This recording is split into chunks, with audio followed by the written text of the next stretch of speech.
I realized I made a slight error in the last video when I talk about the population and the sample mean. So I will rewrite the equations. I realized I made a slight notational error, and it might have confused you a little bit. So just to review a little bit, it never hurts. The mean of a population, once again, that's mu. The mean of a population is equal to, you take the sum of each of the data points. So you take the sum, that's that big sigma's for, of each of the data points. So x sub I had written x sub n before, and if you review that last video, you can see why it might be a little confusing. And you start with the first data point, so I is equal to 1. You start with the first data point, and you take the sum all the way to the nth data point, right, where we have a big capital N, where n is the total number of elements in the population, and then you divide that by n. So that's another way of writing x sub 1 plus x sub 2 plus, and you just keep adding, however many there are, x sub n, and then you divide that by n. And I think that's what you're familiar with as just the arithmetic mean or the average. You just add up all of the elements and you divide by the total number of elements there are. That's just a fancy way of writing that. And then the sample mean is essentially the same thing, although you use slightly different notation. The sample mean is written as x with a line over it. And that's equal to, once again, the sum of the elements in the sample, right? And there's a slight notational difference. You start at the first element in the sample, and you go to the number of elements in the sample. And that's why they use that lowercase n. There are big N elements in the whole population, and if you took some subset of that, we're assuming that small n is less than or equal to big N. And anyway, you divide that by the total number of elements in the population, in the sample. So once again, this would be, x1 plus x2 plus plus x lowercase n divided by lowercase n. These are essentially the same thing. If your sample was the entire population, then these n's would be equal to each other and these numbers would be equal to each other. But just the notational difference, if you ever see this, you're dealing with the sample. Here, you're dealing with the entire population. And similarly, big N, entire population, small n, the sample. Fair enough. I think we're now ready to learn a little bit about measures of dispersion. So the mean and the mode and the median that we covered in the first video in this playlist were all ways of measuring the central tendency of a data set, or kind of picking a number that is most representative of all of the numbers. But we lose a lot of information. We don't know whether all of the numbers in the data set are close to that number, close to the mean, or maybe they're all really far away from the mean. And that's why we want to come up with measures of dispersion. Dispersion. And let me show you what I mean. So let's say I have one set, and let's say it is a 2, and a 3, and a 3. And let's say this is a population. Let's just deal with population means and population dispersions for now. So what's the mean here? The mean here is going to be 2 plus 2 plus 3 plus 3. All of that over 4. And what is that? That's equal to 2.5, right? 4 plus 6 divided by 4, right? That's equal to 2.5. Fair enough. Fair enough. Now what if we had this? What if we had the numbers, 0, 0, and 5, and 5. So these are the numbers in the set. I'll put commas. Just so you know, these are separate numbers. What's the mean here? Well, the mean here, and let's say this is the population that we're sampling. Well, this isn't a sample, this is the entire population, and you'll see why I'm making that distinction later. So it'll be 0 plus 0 plus 5 plus 5. Well, that's 10 divided by 4 is equal to 2.5. So the arithmetic mean of both of these populations are the same number. They're both 2.5, right? But you see that these sets are they're different. Here, all of the numbers are pretty close to 2.5, right? While here, sure, their arithmetic mean is 2.5, but they're further away from 2.5. Or the distances of each of these numbers, each of the numbers in the set, their distance from the mean is further. So you can kind of view them that they're more dispersed. They're further away from the mean. Or another way you can think of it is the mean, although it does measure its central tendency, it's not quite as indicative of all of the numbers. The numbers are much further away from the mean on average. So how do you measure that?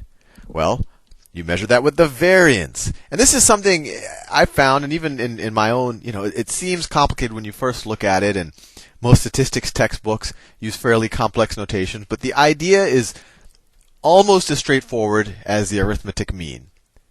So what they'll do is they'll write, the variance, and they'll write it as this letter sigma, this Greek letter. I wrote the top part too long. Let me actually undo that. I don't want you to spend the rest of your life writing with the big top part. They write it as sigma squared. And we'll talk in a few seconds about why it's written as, why don't they just write V for variance? Why do they write, this weird letter squared? We'll talk about that in a second. But the variance of a population is defined, and once again, these are just human-derived constructs of trying to get our minds around data, being able to describe a set of data without having to list all the numbers, and being able to kind of understand what that data might represent, or what can represent that data. So what you do is you take the sum, and you start with all of the points in the population.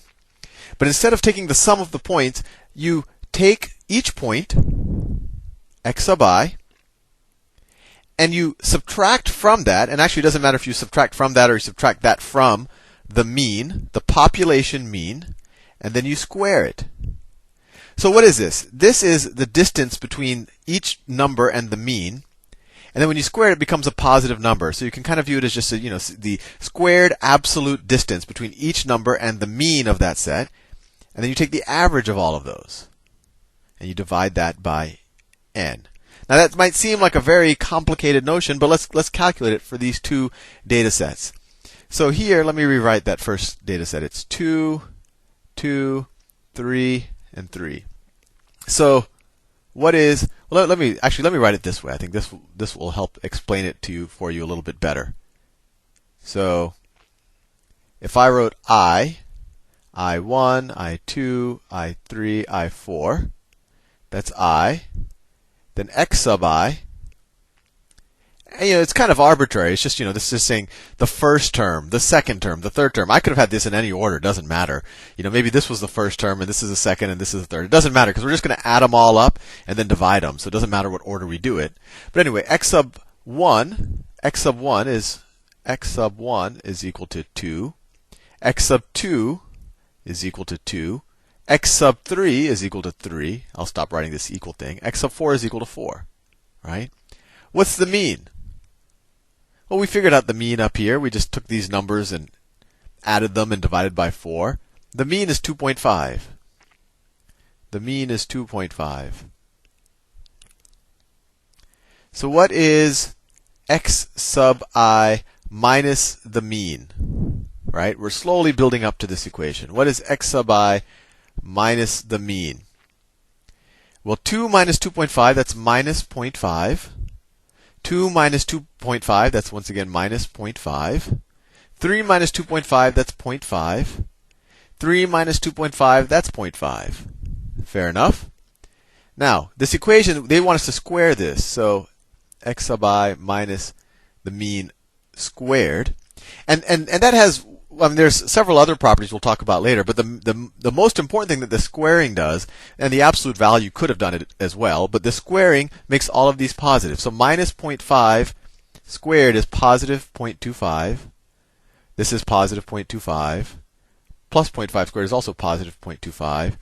And this is positive 0.25. And so if we wanted to know the sum from I is equal to 1 to 4 of x sub I minus the mean, which is 2.5 squared, this is equal to what? The sum of all of these numbers. This is just saying sum all of these. So sum all of these, 0.25, so that's equal to 1. But this isn't the variance yet. The variance is this thing. Let's look at the original formula. The variance is this thing divided by the total number of numbers you have, right?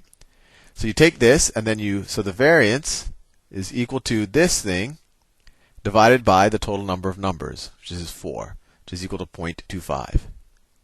And you see, here the distance from every number to the mean squared was 0.25. So the average of all of these, which is essentially what the variance is, the average was also 0.25. And I'll do another example where these are different. The other example in this video, actually, they're not different. But you see here, the average squared distance from the mean in that first data set is 0.25. And here, what's the average squared distance from the mean? So let's see.